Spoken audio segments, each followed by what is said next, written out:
Bonjour à tous, je suis très contente de vous retrouver aujourd'hui dans une nouvelle vidéo pour vous parler d'un roman que j'ai adoré.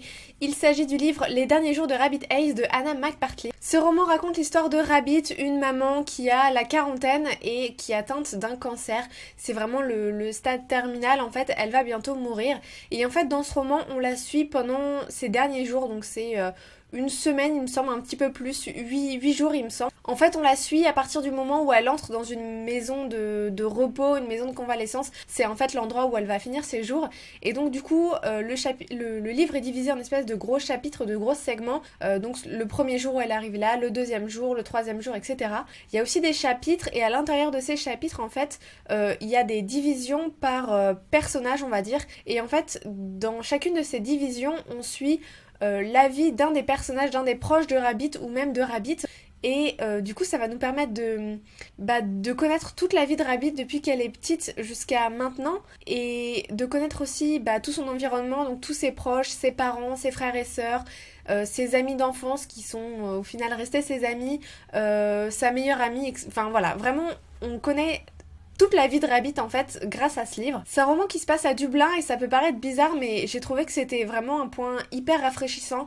Je trouve que ce genre de romans on a tendance à les avoir plutôt du point de vue américain et là de les avoir du point de vue européen, je sais pas, j'ai trouvé que c'était très frais, enfin ça changeait en fait, c'était hyper agréable. Aussi le fait que ce soit un roman à plusieurs voix on va dire, enfin c'est ce qui fait tout l'intérêt du roman. En fait c'est bizarre parce que le livre s'appelle Les derniers jours de Rabbit Eyes, donc c'est vraiment l'histoire de Rabbit, mais en même temps en fait, quand je le lisais, j'y réfléchissais et je me demandais si c'était vraiment elle le personnage principal. Donc voilà, c'est Rabbit quand même qui est au centre du roman. Sans elle, voilà, rien ne nous serait raconté, mais en même temps, à un moment ou à un autre, chaque personnage a vraiment le projecteur sur lui et on parle de lui. Et il y a un moment où, voilà, c'est lui le personnage principal, Rabbit est mis de côté. Et voilà, tout tourne autour de ce personnage-là à un moment donné du livre. Ce que j'ai trouvé fou dans ce livre, c'est que le sujet principal est quand même assez terrible puisqu'il s'agit de la mort, du cancer, de la maladie, de la perte de ses proches. Il y a aussi l'éloignement, la perte, enfin voilà. C'est quand même un roman assez poignant et en même temps, mais punaise, qu'est-ce que j'ai rigolé en lisant ce livre.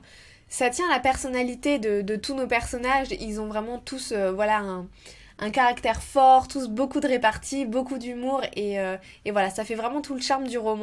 J'ai pas forcément envie de vous en raconter plus sur ce roman, voilà, c'est vraiment un très beau livre qui est très bien écrit, j'ai adoré la plume de l'auteur. C'est hyper immersif, une fois qu'on est tombé dans le livre, on n'arrive plus à le lâcher, les pages se succèdent hyper rapidement et voilà, on rentre vraiment dans l'histoire, on rentre dans la famille, on a l'impression de faire partie de cette famille.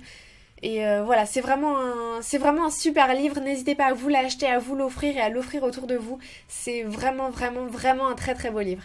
Voilà, c'est tout pour cette vidéo, j'espère vraiment qu'elle vous a plu. Si c'est le cas, n'hésitez pas à vous abonner, n'hésitez pas à mettre un pouce bleu aussi. Si vous voulez me suivre sur les réseaux sociaux, il y a tous les liens en barre d'infos.